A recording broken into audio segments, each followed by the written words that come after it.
제가 미리 준비해 갔던 쓰레기 종량제 봉투에다 담아서 아침 8시까지 장장 5시간 동안 청소한 쓰레기들을 주워서 버리고 출근한다고 가정합시다. 그럼 저는 매일매일 새벽 3시에 일어나야 되고요. 쓰레기 종량제 봉투를 매일매일 하나씩 싸야 됩니다. 사적 비용이 적게 들어요? 많이 들어요? 많이 들죠. 하지만 아파트 주민들은 자고 있었으니까 사회적 비용은 적게 발생하는 겁니다. 따라서 정예외부 효과를 생산하려면요, 사적 비용이 많이 든다 기억해 주시기 바랍니다. 근데 이렇게 사적 비용을 부담하려는 사람들은 시장이 많으냐? 그렇지 않다는 얘기예요. 따라서 정예외부 효과는요, 시장에 맡겨놓으면 사적 비용을 부담하려는 사람들이 많지 않아서 과소 생산의 문제에 직면하게 된다. 정부는 규제를 완화해서 이걸 일정 수준 이상으로 끌어올리고 싶어 하고요. 정예외부 효과를 나타내는 대표적인 현상에는 핀피 현상이 있습니다. Please in my front yard.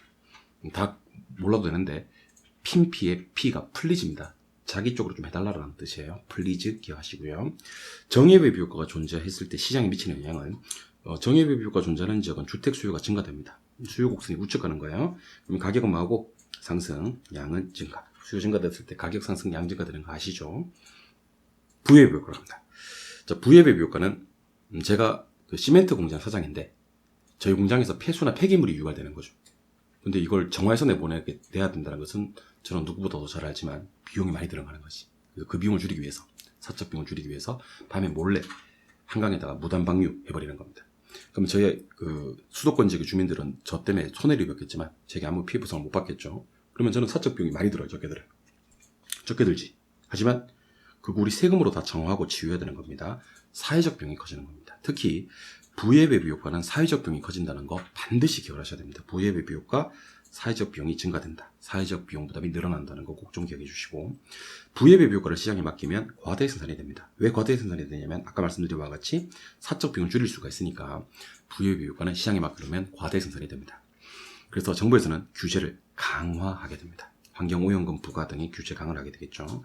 부예외부 효과는 핀피가 아니라 님비 현상인데, 님비 현상은 not in my backyard, 내 뒷마당에 들어오지 마세요 하는 건데, 다른 거 다 까먹어도 좋은데 n, not은 기억하셔야 됩니다. 그러니까 핀피는 please, 자기 쪽에 해달라는 것이고, please 써볼까요? please. 님비는 not, 들어오지 마란 말이야. not으로 출발한다는 거. 님비는 부예외부 효과가 나타나는 현상, 핀피는 정예외부 효과가 나타나는 현상. 부예외부 효과가 정부에서 규제가 되는데, 이 규제는 어떻게 보셔야 되냐면, 자, 만약에 제가 시멘트 공장 사장인데 시멘트 공장에 규제를 해버렸다. 환경오염금을 부과해버렸다. 그러면 시멘트 공장주 입장, 제 입장에서는 원래 부담하지 않았던 비용 부담이 늘어나겠죠. 그래서 시멘트 가격을 올려버립니다. 물건 가격에 부과된 규제 비용을 증가시킨다는 거예요. 시멘트 가격이 증가되면 생산비가 상승하게 됩니다. 생산비의 증가는요, 공급의 감소를 가져와요. 수요는 변화시키지 않고, 원래 생산비는 공급만 변화시키는 공급 고유 요인이라고 배운 적이 있습니다. 그럼 공급이 감소되면 깁스 감소, 겨우 계시죠? 가격은 상승하고 양은 감소되는 현상이 발생합니다. 그래서 외부 효과에서 이제 우리가 암기할 게 너무 많아서 굳이 다 암기를 못 하겠다. 그래서 하나만 해야 된다면, 일단 외부 효과는 정의는 반드시 기억하셔야 됩니다. 지금 체크하는 것들, 의도되지 않았다, 시장기구 통하지 않는다, 토지 특성, 부동성, 인접성, 둘 다 기억하기 힘드시면 부동성이라도, 그 다음에 정예외부 효과가 사적 비용이 크다는 것, 최악의 경우에는 몰라도 좋습니다만은 부예외부 효과가 사회적 비용이 크다는 건 반드시 기억하셔야 되고요. 정예외부 효과 과소생산이고, 우리 앞에서 공공재도 과소생산된다고 했던 거 기억나시죠? 그러면 따로 하나만 기억하시면 되겠지. 과대 생산되는 건 부예외부 효과가 유일합니다. 우리 과소생산, 과대생산 문제에서는요, 부예외부 효과만 과대생산된다, 이렇게 얘기하셔도 됩니다. 오케이. 그리고 핀피, 님비, 이 두 개 구분은 반드시 하셔야 되고요. 정은 수요 증가를 가져오고 부는 공급 감소를 가져온다. 이거라도 반드시 기억하시고 들어가시기 바랍니다. 그래서 굳이 구분 한번 해드리면, 이쪽이 정예외부 효과고 이쪽이 부예외부 효과예요. 사적 비용, 사회적 비용. 오케이.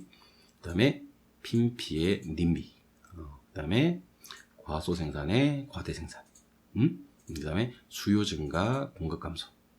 가격 상승, 양 증가, 가격 상승, 양 감소. 이렇게 정예외부 효과와 부예외부 효과를 구분할 수가 있습니다. 조금만 생각해 보시면 나중에 암기할 것들은 좀 줄어들어요. 이번에는 지역지구제에 대해서 살펴보는 시간을 갖도록 하겠습니다. 지역지구제에서는요, 용도 지역이 있고, 용도 지구가 있고, 용도 구역이 있습니다. 용도 지역, 용도 지구, 용도 구역. 우린 이 중에서 용도 지역 위주로 공부를 하도록 할 겁니다.